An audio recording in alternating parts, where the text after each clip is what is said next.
Let's do that again. Coffee, the blood of my life. Hello and welcome to Rapacious Reads. I'm Rebecca.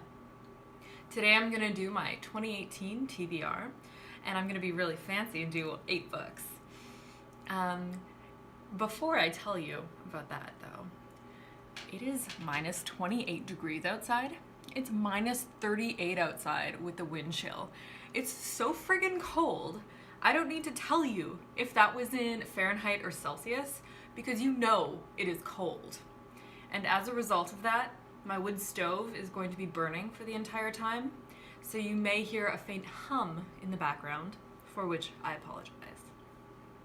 Now, I make this list because I have about 700 books on my to-be-read list on Goodreads. And sorting through that is an impossible feat, even for a librarian. So I handpick a few gems from different eras, in different styles, sort of as a guiding post on my way through the new year. The first book that I've chosen is The Faerie Queene by Edmund Spenser. And this is an epic poem written in 1590. Yeah, that's what my notes say. And I have FOMO. So many books coming after this refer to it or use imagery that comes from this book, and I don't know any of it. And it bothers me, so I have to read this book. Number 2 is The Penelopiad by Margaret Atwood. And I put this on there because sometimes classics get too heavy and I need something a bit lighter. This is also a Canadian author, which is important to me. And this is a retelling of Homer's The Odyssey, but it's told from his wife Penelope's point of view. And I really love the Greek myths, so going back into the world with this book is going to be really fun for me. Number 3 is Meditations by Marcus Aurelius. I can never say his first name correctly because of the Aurelius part. Anyway, this book I may not actually read. This is just a reminder to read something classical. I may end up reading Jason and the Golden Fleece, or Herodotus, or the Aeneid. The 4th book is Can You Forgive Her by Anthony Trollope. And this book was hard to pick because I don't know anything about Anthony Trollope. He's a 19th century writer. That's it. If you like 19th century literature, you should have read Trollope, which I haven't. And he writes his books in series, so I don't know which series to start with. But Can You Forgive Her is the first book in the Palliser series, so hopefully it's a good place to start. Who knows? The 5th book is Wives and Daughters by Elizabeth Gaskell. I haven't read anything by her either.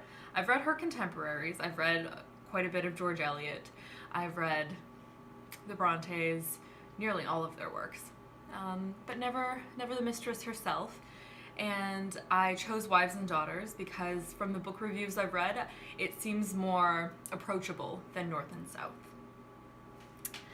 Okay, so the 6th book is Karyotype by Trainor, and this is a book of Canadian poetry. And I'm really excited because it combines DNA and the genome and science and puts it into poetry. And in a former life, I was a biologist, so this is my jam. Number 7 is The Cherry Orchard by Anton Chekhov. And this is on the list because I needed a play for the year. And my favorite work that I've read by Chekhov in the past has been The Black Monk. And I really like Russian authors, so I'm sure to enjoy this. And the final book I have is The Assassin's Apprentice by Robin Hobb. And that's just to give me a reminder to read a new fantasy series. And I haven't read Robin Hobb, and her name keeps coming up over and over again, so I have to get on that. So those are all my books on my TBR. My Goodreads goal for the year is going to be 45. I probably will read 55, but I tend to read in waves. I'll read 3 books in 1 week, and then I'll take a few weeks off reading. And seeing that Goodreads mocking percentile thing, saying, oh, you're 1 book behind schedule, drives me crazy. So I set it a bit lower, so it accounts for lulls in my reading. This has been my 2018 TBR, and I'll see you next week.